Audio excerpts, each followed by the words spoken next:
So good morning, everybody. Thank you very much for being here. We are very pleased to have today past international president and past national president of BPW USA, Liz Benham, with a very important subject to talk with today, ethical leadership in organizations. Thank you very much, all of you, and thank you, Liz, for accepting to give it to us this important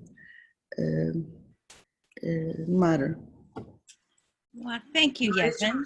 Can you hear me all okay? Yes. Super.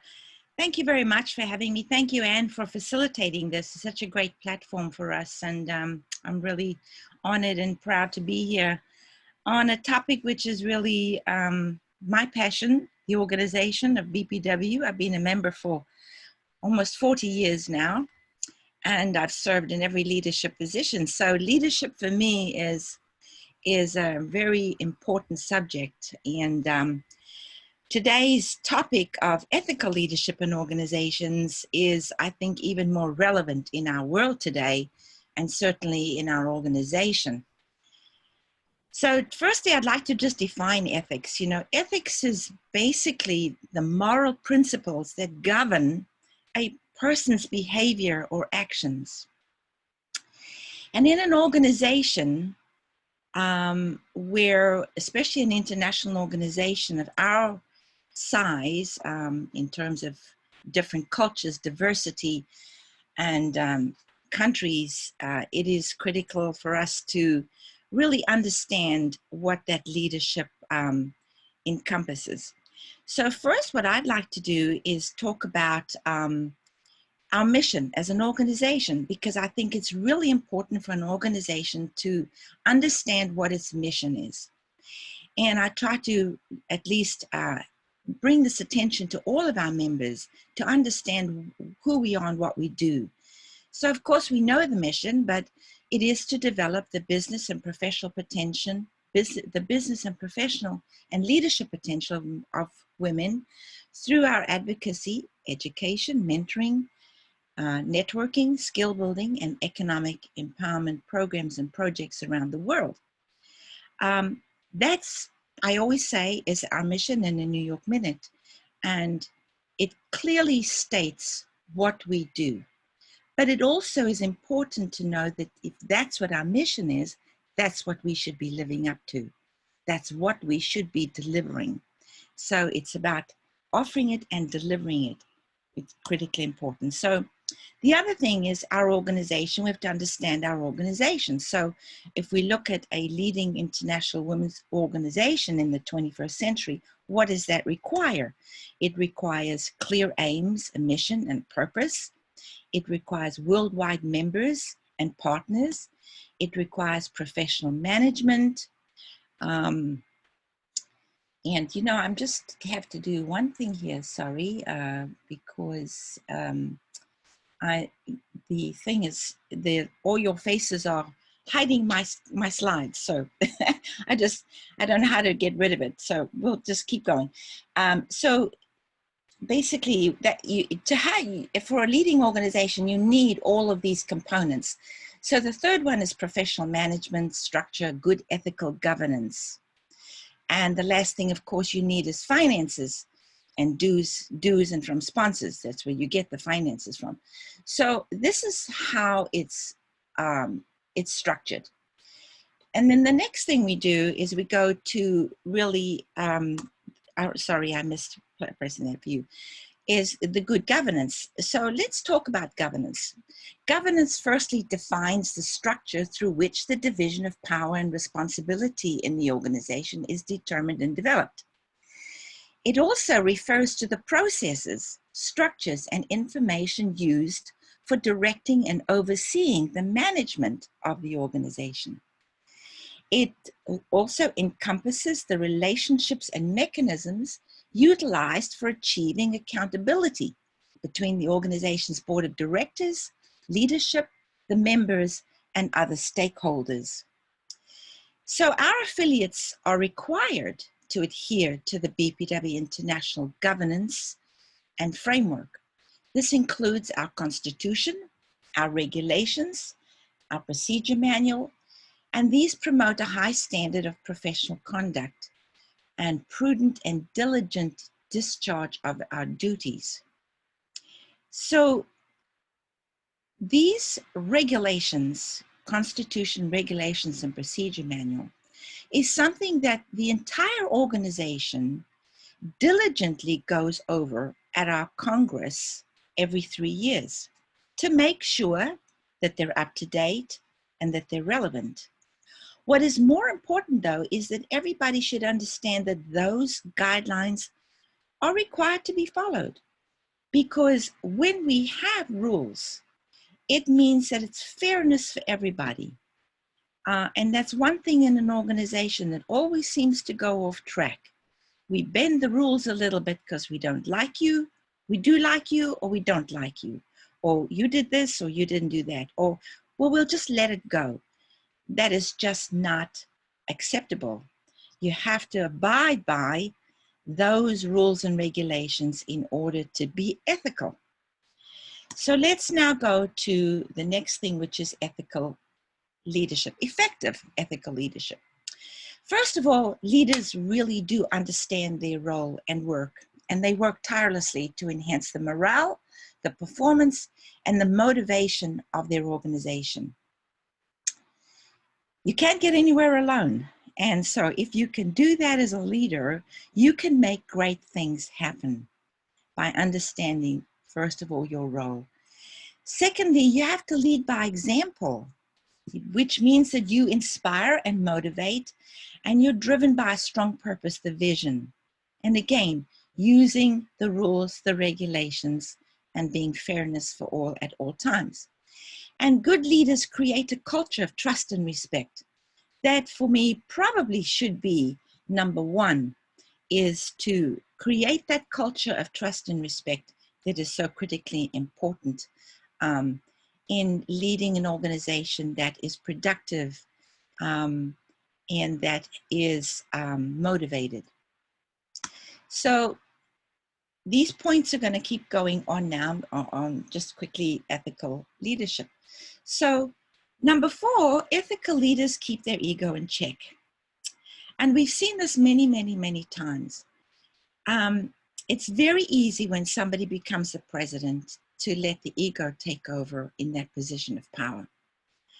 That ego cannot interfere with the best interest of the organization. And again, it comes to the leader understanding their role.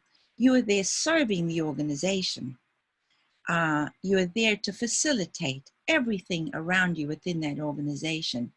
And therefore, your personal gains should never come into play here in that role.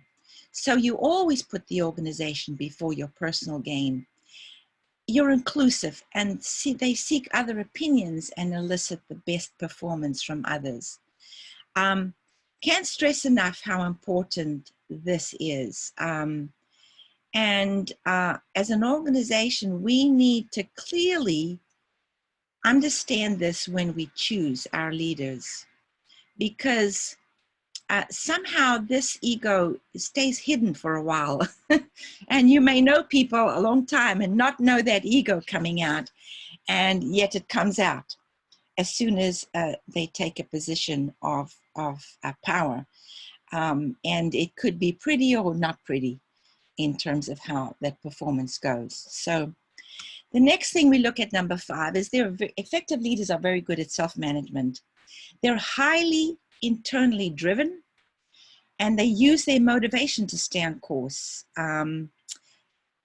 They're really, these leaders really stay on course and on track with the mission. They're motivated by the mission, and they truly align their values in direct correlation with the organization. So that is an important aspect of another leader that you choose to lead your organization, is they must be aligned with the vision and the values of the organization. if they're off on another tangent, it doesn't always turn out very well. So we go to number 8. Number 8 says ethical leaders can make difficult decisions. So being a leader is not smooth sailing. It never is. And we can't stress that enough to people who always seem to want to go for the title and not for the role. And there's a huge difference in this. So a title is just, okay, you're the president or you're the CEO. But they don't understand what goes behind that. And so it's important for us to stress that it's not always smooth sailing. It's very lonely. It can be very lonely because when you are exercising the rules, the regulations, and so on, you will not be the friend of people, or sometimes, and you may be the friend of people or members. And so you will alienate people because you are exercising that role and those rules and regulations. And then it could put you in a position where you are standing alone, especially if you are truly and passionately standing for the values that that organization has to depict. So it can be very lonely. Leaders also don't shy away from difficult decisions. Unfortunately, so a lot of people just let them go. There can be a lot of leaders who just don't want to make the decision. And for a lot of reasons, they're just, they're unsure, but good leaders will make the decision if it's for the right thing to do for the organization, keeping the organization always as the priority, looking at decisions that will change what the organization does, looking at the future of the organization, looking at continuity. Those decisions are critically important to be made with always the organization as first and foremost, and what will this do for the members and for the organization. So, but making those difficult decisions should be done easily for a leader because they put the organization first. And they can also make their decisions with a clear focus on the values. Again, the values, the integrity, the vision, the objectives, the fairness, and the goals. That should always guide a leader in making these decisions. So number 9, leaders share the collective organizational consciousness. So what that means is that they share and understand the collective consciousness of the entire organization. Again, this is an international organization. There's great diversity. There's great cultural differences. A leader must have that feeling of connecting with those members, whether they're members, partners, stakeholders, must align and must connect with them. So there's a specific side of a leader that can really dial into that. And when they dial into that, it's that connectivity that helps them also be an ethical leader, is when they do tune into that consciousness. It then allows them this clear thought of actions to make to take the illicit desires, the desired activities from their teams. It helps them, of course, when you connect with the members, you will unearth talents within those members that you can mentor and empower. And again, leaders are supposed to keep mentoring. We're in education mode all the time. We're not in critical mode. We are in education mode.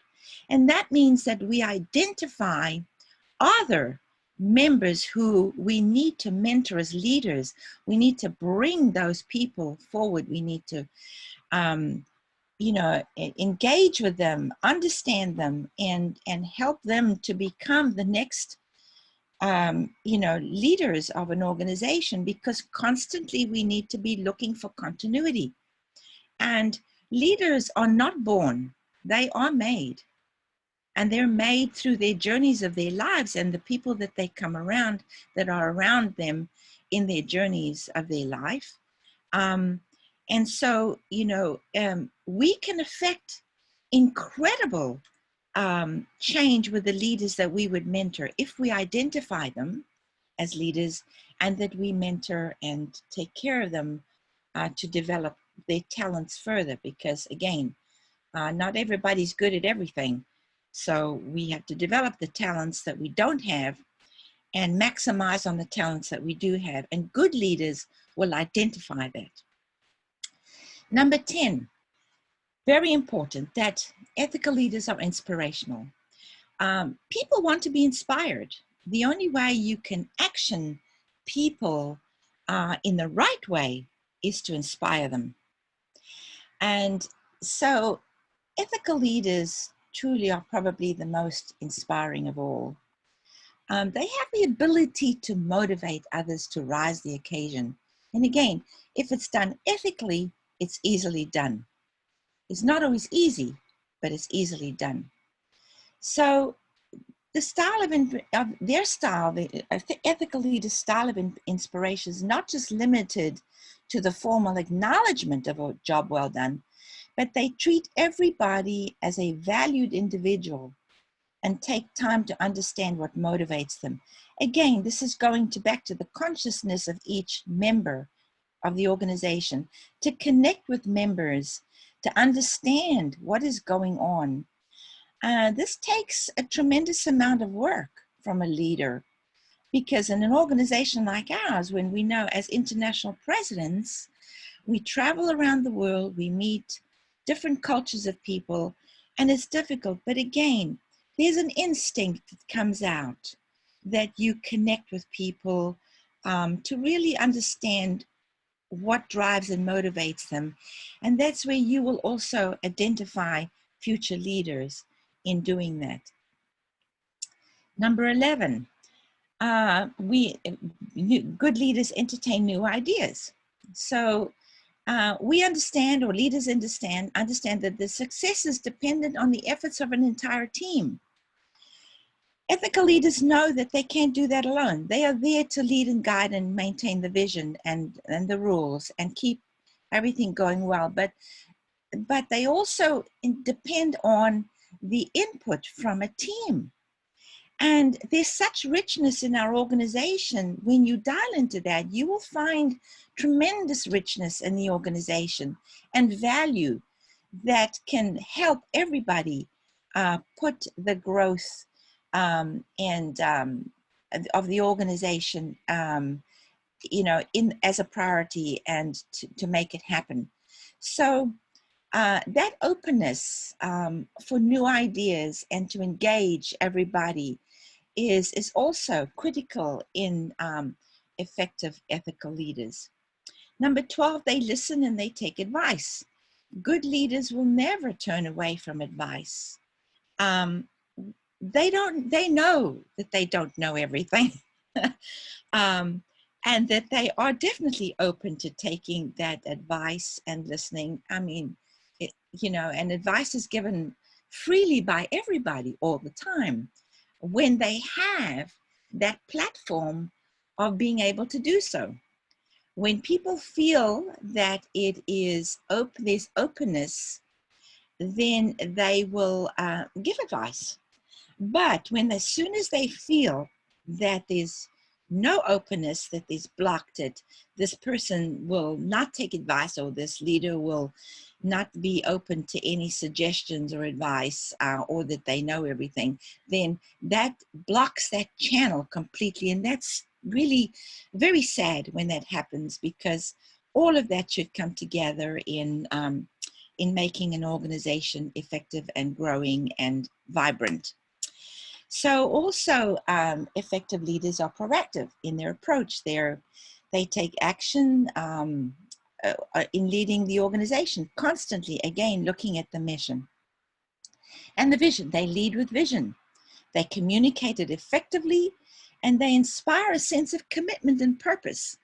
And again, that's important when you take in, you know, the consciousness of the organization, the members, why they're there. You can really tap in and inspire that commitment to the organization, which is important. This is a voluntary organization. There's no paid jobs in this organization. It gives freely of your time, your skills, your intellect, and everything, and you give that freely in an organization that you're committed to, and that you're inspired by, and that you're motivated by. That's when you really glean the richness of the diversity of an organization, is when you open that all up. Number 15, so you build and collaborate, build and encourage collaborative teamwork. Again, that's the key to success. Working with teams is important because, again, we know that you can never do it alone. And if you want to really build an organization with new ideas, and if you want to mentor leadership and so on, you have to establish this collaborative effort.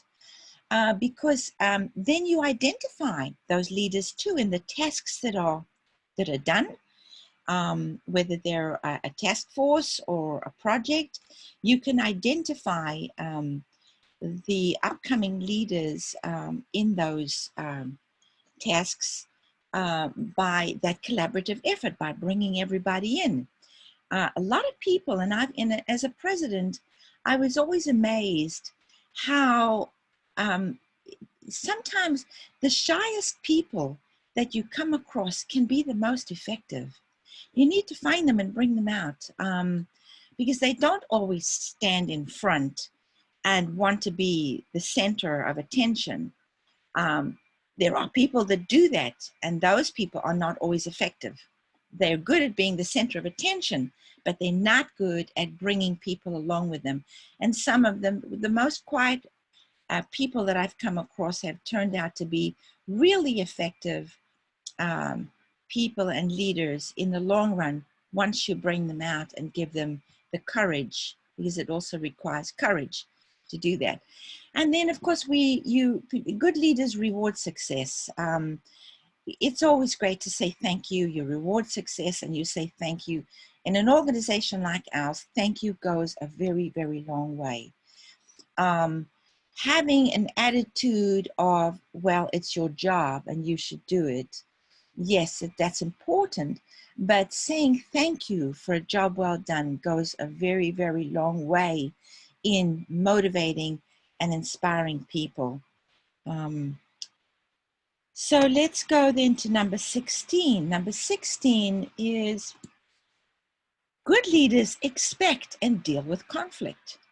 Now, this is a women's organization. Most of us have been here for a long time. We know what happens in a women's organization. We know that, just saying something to somebody might just turn them off. And then you're not their friend anymore. Or you did something that they didn't agree with, and then you're not your friend anymore. So you have to expect and deal with conflict. So the most important thing here is that we must encourage self-discipline in maintaining professional conduct. We leave personal things aside. The organization comes first. And if we can instill that, I think, if all of us, every single person, is encouraged to do that, I think that we will hopefully turn around the not so nice things that happen in an organization, to put it very plainly, by really being an example of that self-discipline and maintaining that professional conduct. So a good leader also discourages petty gossip. That's the thing that just evolves and can grow and can really be detrimental to an organization when gossip spreads, and usually not good gossip, maybe not truthful gossip. Truthful is really important. It could just be really petty stuff. So Good leaders absolutely maintain that discipline of discouraging petty gossip, putting it aside, getting down to what's important. It's the business, it's the organization, it's the outcome of what we want to see in the organization, projects, tasks, advocacy, all of those things. That's what's important, not petty gossip, because it's not productive. And it's clearly important that a leader immediately identifies and clears conflict, because when you know it's going on, you should address it right on firsthand. And that means dealing one-to-one with either the person or persons that have this conflict going on, trying to clear it out, trying to understand what is causing it, and trying to get some kind of an agreement that we can always agree to disagree. We don't always have to agree all the time. That's something that we must emulate amongst our members. That's why we have a richness. If there's a difference of opinion, it is okay. And when your friend disagrees with you on an opinion, then it doesn't mean you're not friends anymore. You can disagree, but you disagree in a professional way.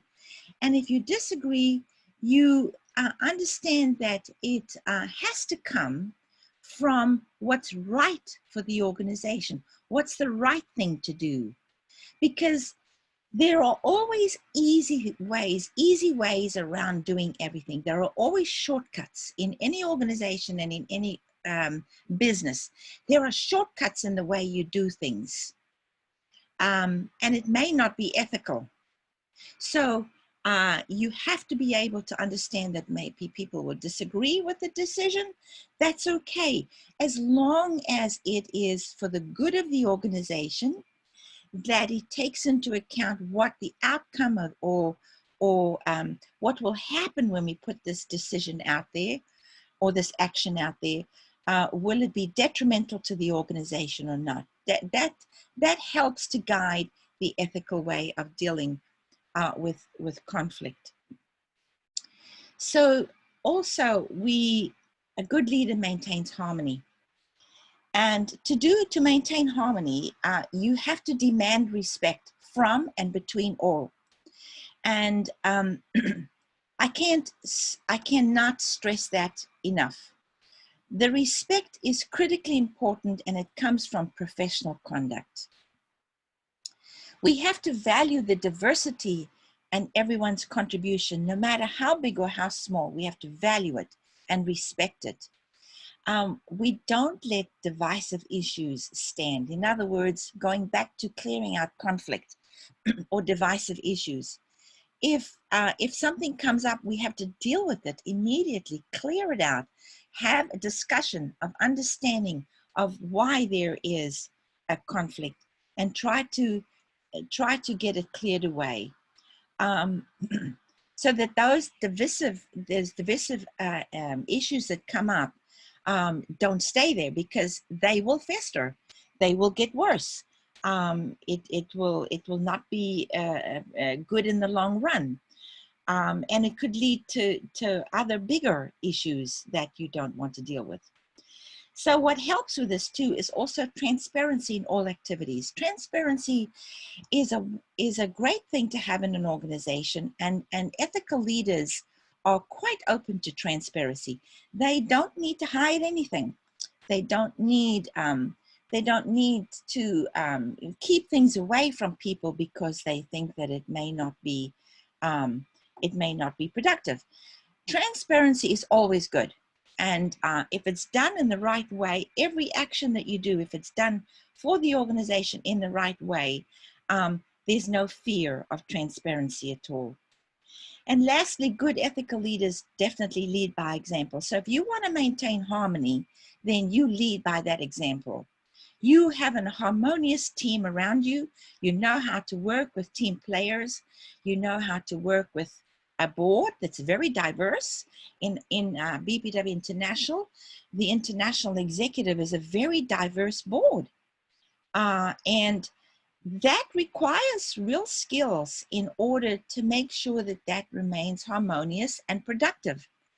The last thing you want is to start having conflict within your executive, and you lose all productivity, you lose all motivation, and you lose respect. And none of that is very good. So a good ethical leader will keep all these things in play, and leads by example.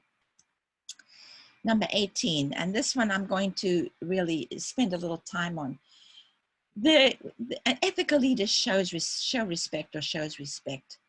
That respect is earned and gained by ensuring that each of us respects ourselves, and then respect others. And that is manifested in every interaction that we deal with. Because we value the diversity and everybody's contribution. So that respect is constant in our daily lives and work in an organization. It is probably one of the most important characteristics and actions of an ethical leader is respect. So if you look at respect in terms of the word, I've put together some things here that really could really enhance that word even more. So if you look at the R, it means that you respect persons, you respect the rules, the democracy, and that you're responsible. That comes with professional conduct too, but being responsible. The E stands for equality. It's same rules for all, and you do it with enthusiasm, because those rules have been vetted by the whole organization. They're great. It's not your rules. It's the organization's rules. Everybody came together at a Congress and decided that these rules are good for everybody. So that's where the equality comes in. It makes things so much simpler. S is for support. We have to support each other constantly in the growth, because in our mission statement, we say that we develop the business leadership and the professional leadership of everybody. So if we say we're going to do that, then it comes through constant support and growth of our members. We stand in solidarity together. If it's for the right reasons and if it's ethical, we stand in solidarity with each other, and we criticize sparingly. Criticism is never productive, and when done, it should be done very sparingly and only ever one-to-one, ever only one-to-one. And it should be done in a way that it is done in trust, and done for growth of a person. The P stands for being professional, to be proactive, to uncover potential, because our organization is rich with potential, and we need to uncover that, and we uncover that through respect as well. And we have to have patience, because we have different languages, different cultures. We need to understand that it's not the same, a culture from a different country. And so therefore it takes patience to try to understand that. Then the E stands to educate, encourage, to empower, to elevate, and to emulate good leaders. C stands for commitment, collaboration, competence, caring, courage.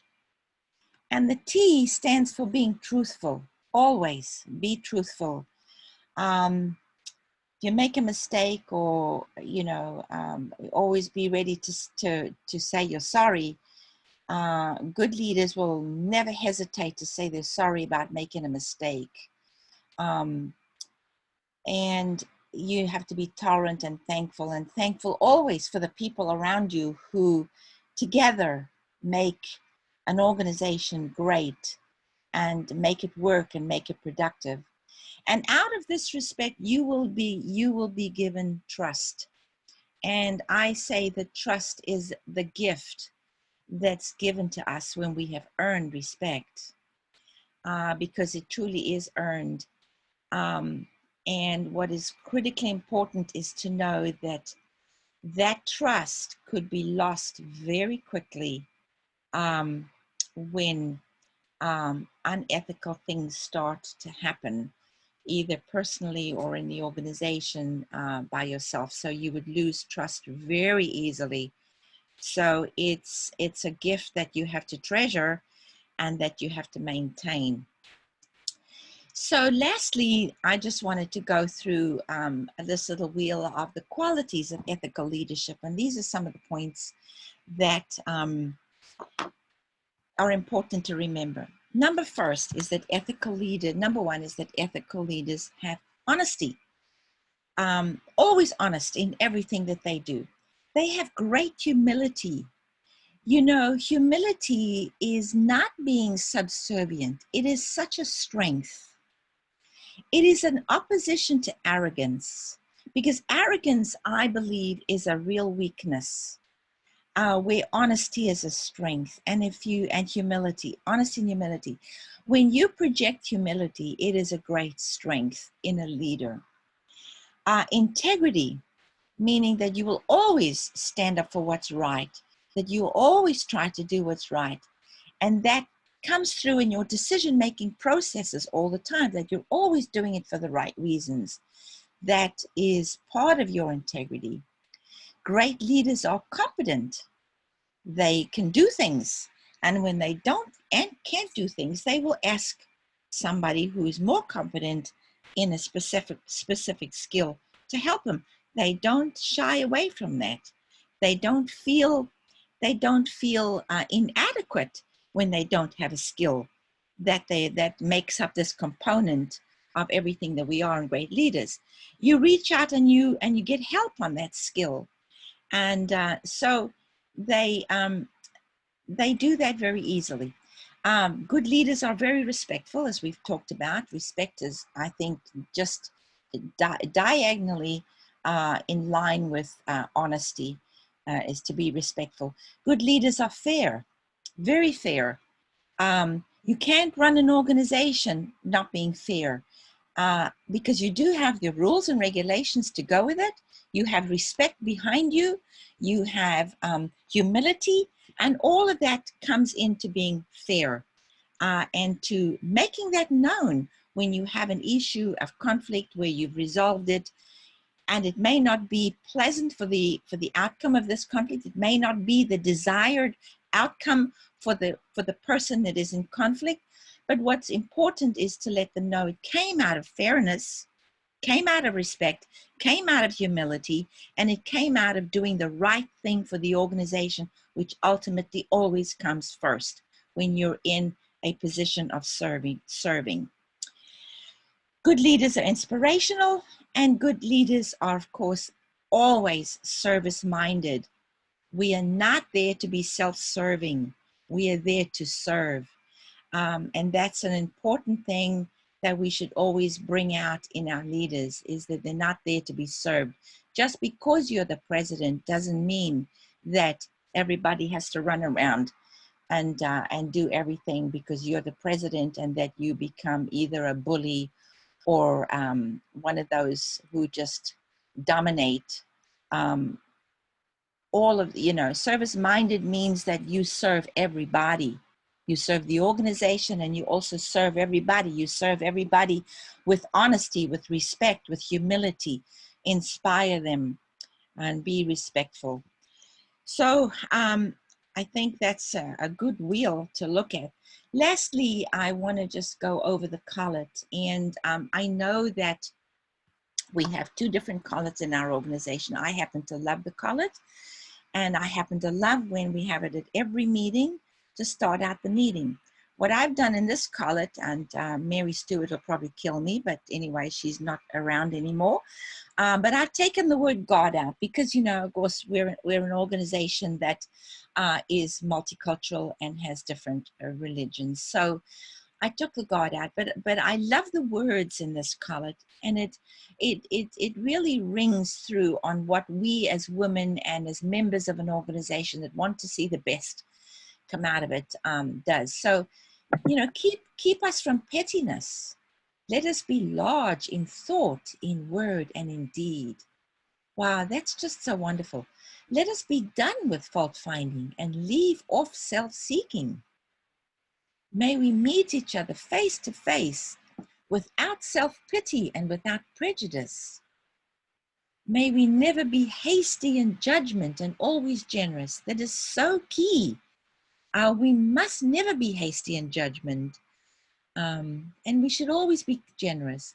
May we strive to touch and to know the great, common human heart of us all, and let us not forget to be kind. Kindness is so great. I can remember in my journey in my life, every kindness that was ever shown to me. I can remember those specifically. And I think that kindness generates decency in people because they appreciate kindness so much. So I think that word kindness needs to go also into an ethical leader's basket of qualities. And that, everybody, concludes the presentation. So I think there's time for some questions. Is there, Anne? Is there time for questions? Do you hear me? Okay. I'm going to stop the sharing. Thank you. Thank you very much, Liz. And thank you, Anne, for making this possible. I think that if someone have a question for Liz, you need to unmute. I will jump in since no one else has yet while they're formulating their questions. I want to first say I really appreciate your focusing very early on servant leadership. That's a model that has been important to me for many years. And the idea that goes with humility, which is just simply admitting that we don't know everything and we can't do everything, and that we value the skills and the talents of other people. It's not in any way less, but I think it's critically important coming from the so-called top, from the so-called leader, that they take this position. And then everyone else will also on the executive to say, look, we've each got our strengths and together we can do this. Because together we combine those strengths and those different knowledge sets that we have. I wonder, Liz, if you could speak just a little bit to the balance between principles and people. You've touched on that already, and maintaining those principles without compromise is very important. And also maintaining the relationships and knowing what the members want and the pulse, having your finger on the pulse of the membership is very important in the leadership position. And sometimes the balance can be a bit difficult because we never want to compromise the principles, but sometimes we focus on the principles and we sacrifice the people. Right. And on the other hand, we can focus too much on the people and wanting to be liked, which I also was taught early on as a psychologist, as a teacher, as a leader of any kind, as a parent. You don't want to set out to be liked because you'll compromise too much, but you don't want to be disliked either. But more to the point, respecting people's feelings and that they are human beings while at the same time maintaining the principles of our organization. Can you talk a little bit about that balance? Right. You know what comes to mind on that, Anne, is that, our organization being a voluntary organization, you have to understand that we have many characters that come forward in that organization. And their motivation or the reason for some of the characters that emerge that are difficult to deal with, and I'm presuming that you want to talk about more or less the difficult side of, because the people, the easy people are easy to deal with and respectful, but it's the difficult ones. So what comes out of an organization is that you identify many different characters and characteristics of individuals. Sometimes you find that they're not really good characteristics. So then how do you deal with this? Well, what I've always used in my life is always to be on the principle of trying to do the right thing. And if you're always trying to do the right thing, you can try to educate, because we have to educate. Sometimes people have different opinions for the wrong basis of that opinion. They're not educated. We have to give them knowledge. So if you have knowledge, you can at least educate them on a topic that may be arising for this conflict. So if there's knowledge and you can explain the knowledge and you can have, engagement, sometimes that will unravel a little bit the issues that are there. But what guides you always is doing the things for the right reasons. And you may still come out of that balance not having a friend. You may definitely agree to disagree. I don't want to bring this in here, but in today's world, in our politics, we find this constantly. Mm-hmm. You have to agree to disagree. You cannot get agreement when it comes to politics. I wouldn't say that BBW is the same way, but there may be issues, and nothing comes to mind at this point, of what could be something that remains, not resolved. Because we all know that the principles of the organization is that we are to develop women. We develop the professional, business, and leadership potential of women on all levels. It's in our mission statement. And so we have to deliver that, meaning that we have to live that. We have to live that mission. We have to be the example of that mission. So when we have a conflict or somebody who doesn't agree with that principle, the mission, then we have to explain why. I mean, and sometimes you can't resolve it, but I would say in answer, it's a long answer, but the best way is to always try to just stay on the right side of what you believe is ethical, what the rules and regulations give us, because they're quite expansive. I mean, there's plenty of stuff to read and to guide. And then, the last thing is just to always maintain respect. Mm-hmm. If we maintain respect, then I think, you can agree to disagree, but it's still respectful. Mm-hmm. Does that answer your question?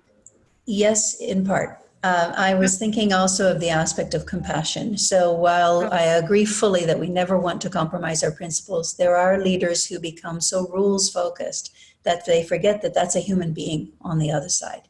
And so while we want to stick to the rules and we want to be consistent and we certainly don't want to bend them, I think to have, along with respect, compassion and understanding that this is not just a matter of principle, that these are also human beings. And I think maybe that also needs to be, it's generally related to good leadership. It's not so directly related to ethical aspects of leadership though. But that's what I was also thinking. It's not a matter of whether we stick to the principles, but we can focus so much on that we forget that that's a human being on the other side of the equation. Right. Well, I think that's the good soft word. Compassion is a great word. But it's also, I think, a fairness and humility comes into that little round wheel of compassion. Mm-hmm. Is that when you're fair and when you have humility, then compassion really comes out, I believe. Fair enough. Mm. So, are there any other questions? Logie has told me again, unfortunately, she can't hear the presentation. She's still with us, but she can't really hear. So she's going to have to wait for the video. I've had to advise her. I've tried to help, but we cannot. But maybe, Titilola, hello. Maybe you can unmute and jump in. My sister, Titi. Yes, I agree with what you have said, and I have to commend you, Lizzie, for what you are doing for BPW. because not just BPW in US, BPW International, and you have been a great leader, not just because you are preaching it now, but that is the way I see you. I identify with you. That's why I joined BPW in the first instance about 20 years ago, and you have never failed. And even when I came to US, the leadership is still in you, and I have to commend you for this. What Anne was trying to say is that maybe she is saying that as you follow the rule, you must also have some empathy in dealing with people too. I mean, you follow the rule is on your hand left, but at the same time, make sure that as you do that, there's some empathy. You show empathy so that people will know that it's not just rule, you know, somehow. I think that's what Anne is trying to bring out of was trying to say. Yeah, thank you, Titi. Thank you so much for that. I appreciate that very much. Yes, so the rules, you know, I totally agree. The rules shouldn't be hard, but it should be a guide always. And guide is kind of a softer word than rules. It's guidance. And again, you know, your humility comes through when you follow the guides, and that of course your compassion comes, but humility and fairness comes out in anything that may be you know, that may create some issues within an organization. So yes, I think that I want to say one more thing, that I believe also that it takes great courage. It takes a lot of courage to stand up when something's not going right, to say something. But we tried to do it again, respectfully, professionally, and with humility. Those things all come into that circle of basically compassion for me, because when you put all those things together, then compassion comes out. And it takes a lot. It takes a lot to do that. It's never easy. It's never easy, but again, and you said it, Anne, you know, you can't be a leader wanting to be liked. You have to put that aside, because you're never going to please all the people all the time. Never. That just is unrealistic to think You also won't make hard decisions. No. Because you'll be too concerned with people's opinions of you. Right. Christine has been in and out of the room a lot. I think she must also be having some technical issues or internet connection issues. Oh, she's back. Good. You've gone back and forth 3 or 4 times. Yeah, no, I had to change devices. Any comments? I find it quite interesting. So at the moment, I'm working on whether we do a code of ethics here in New Zealand to add to our manuals. So that's given me a lot of food for thought. So yeah. That's a brilliant idea. Yes. Yasmin, do you want to wrap up, because we are almost at the end of our hour? So I'll turn over to you. Well, I just, before we close this wonderful presentation, I would like to ask okay.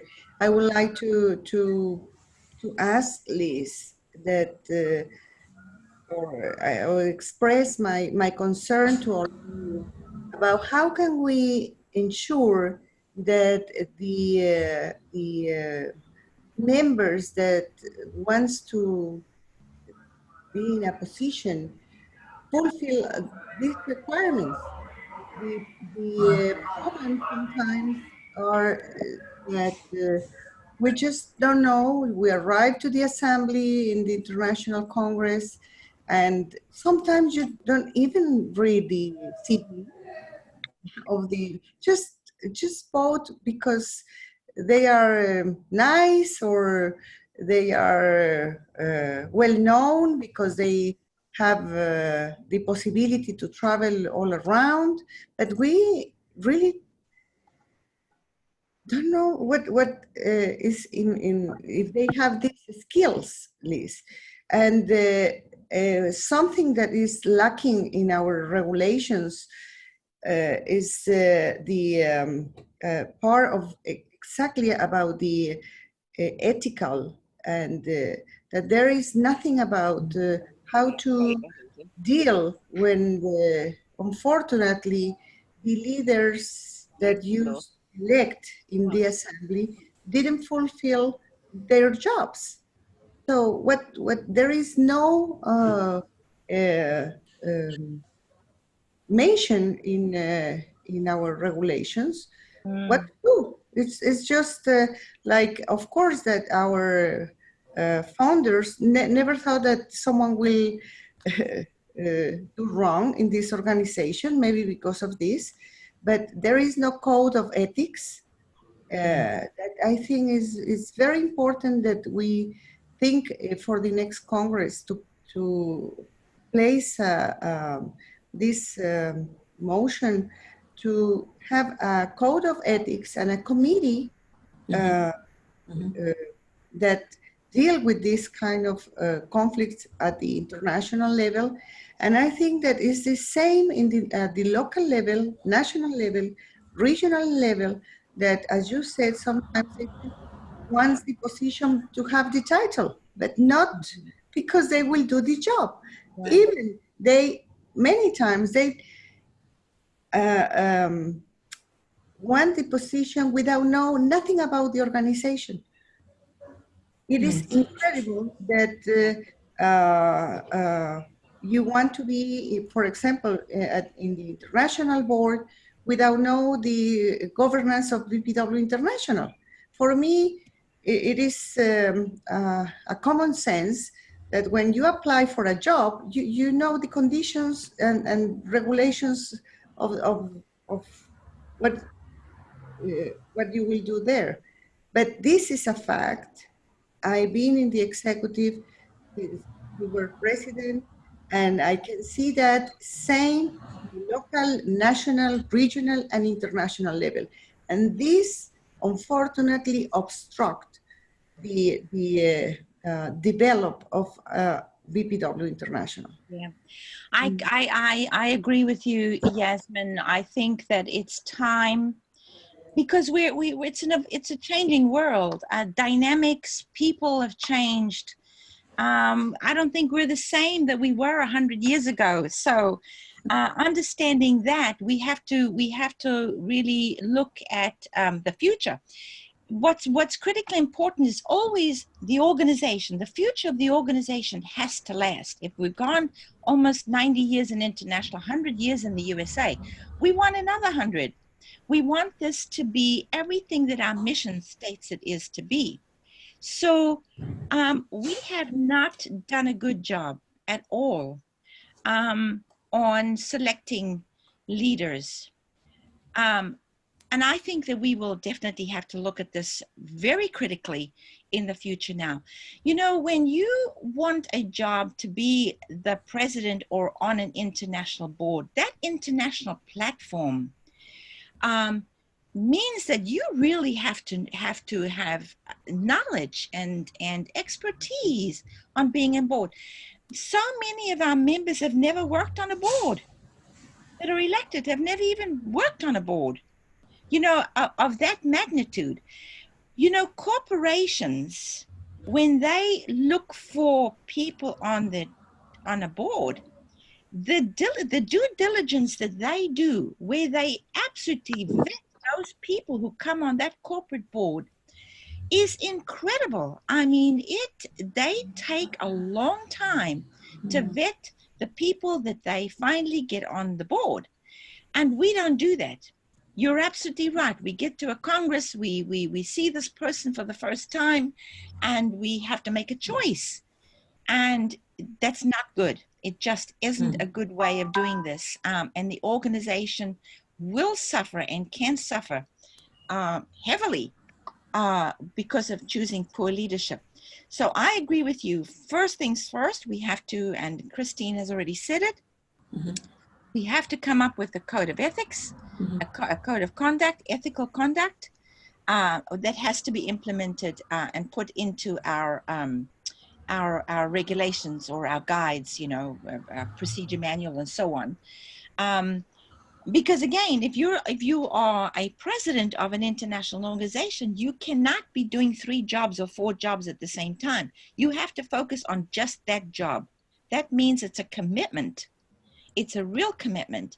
Not only that, you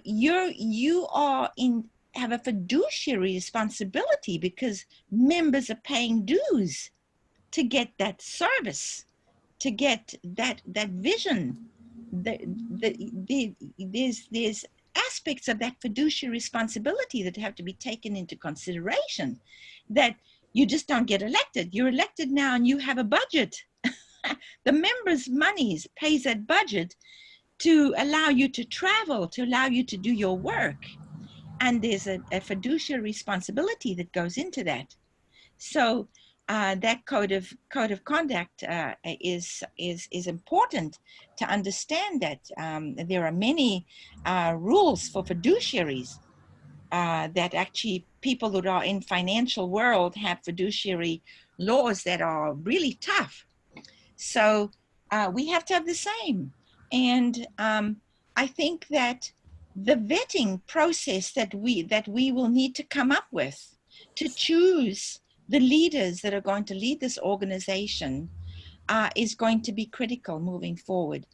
And we have to have something else other than put your nomination in, send in your resume, and here's your picture.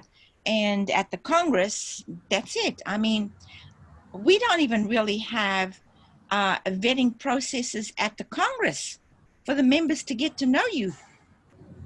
I mean, some people just are nominees and don't even know you, and your name is there, and you stand up and basically give a 1 or 2 minute speech. Nobody can understand you then. Nobody. So I think in addition to the nomination process, there should be references. You should have to be able to give references, business references, somebody who's been you've had a business relationship with, personal references, and organizational references. Because if you've been in the organization for a while, then you would have been on some kind of task force. You would have been in some kind of position. You need references from those people that you've worked with. And those references that need to be called for have to be anonymous. I do believe they have to be anonymous because if they feel that they've got to give you a reference and you're going to see it, and you don't like what they see, that's not going to be good. So the references have to be anonymous. You have to give a list, or we have to find a list from the Federation. The Federation has to produce a list, especially when it comes to the international president, because that's the top of the line there.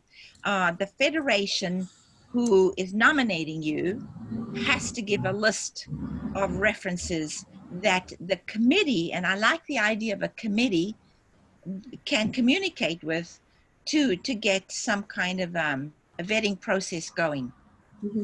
And what will probably happen is when we open it up like that, we would probably have many candidates rather than 1 or 2 candidates who people know, and just because you travel around the world and people have seen your face or your pictures on Facebook doesn't mean that you're the right leader for the organization.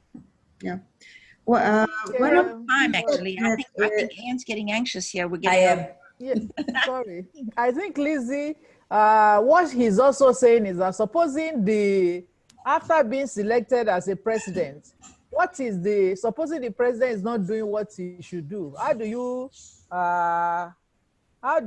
are the rules that you're going to put in place to check how it's like a check and balances for the president? Yes. That's what Yasmin is trying to ask for.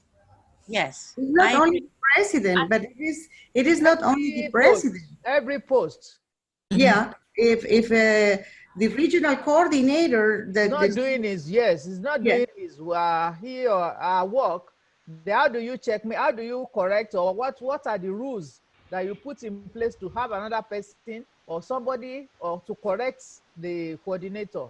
I also want to just mention, Yasmin, you must have had to do this too, but as a psychologist, and I'm sure as a medical doctor, if we join the professional association, we have to sign a code of ethics that's already been developed, and you have to sign it. And I think to form a task force or committee that develops that for our organization, and every officer signs off on that, and then we do need to have a separate committee that if they violate that, what do we do with that? We have to know what the procedures are. But it's not at all unheard of in professional organizations. It's pretty standard that you have to sign a code of ethics in order to become a member, much less to take an office. That's my final comment. We do really have to wrap it up. And I was very careful in the Congress to ask each member of the executive if they made a commitment to comply with the governance of BPW International. And everybody say yes when they don't even know maybe the governance. But that's why a statement of ethics is... For me, I am maybe in the old-fashioned way. For me, when I give it to you, my word of honor is more than if I sign.